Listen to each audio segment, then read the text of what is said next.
Naam kabisa, bado tupo hapa tena uwanja wa Benjamin Mkapa na mbele ya kamera tupo na shabiki wa Dar es Salaam Young Africa, naye atajitambulisha kwa majina yake yote matatu. Karibu.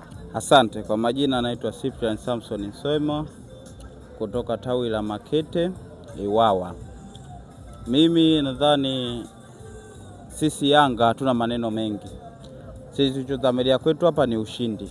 Yanga bingwa. Yanga bingwa NBC, Yanga bingwa kimataifa. Yanga bingwa NBC na Yanga bingwa kimataifa.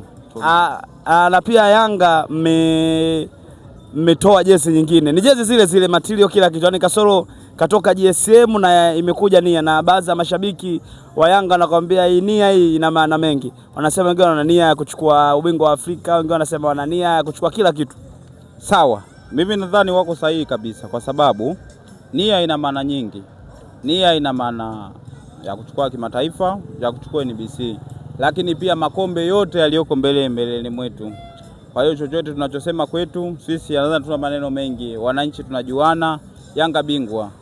Pamoja na yote tulionayo, lakini tupende kushukuru GSM kwa sababu wauni walituingilia, wametengeneza jezi feki. Sisi GSM kaamua kutufurahisha kutengeneza jezi nyingine. Tunashukuru kwa kupata jezi bora, jezi inayopendwa na mashabiki, jezi nzuri.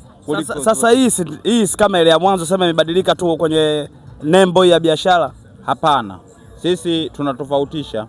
Hata material iko tofauti. Kwanza kitambaa kiko tofauti, pia mdhamini amebadilika. Kwa ni jezi nzuri ambayo mashabiki wa Yanga tunaipenda.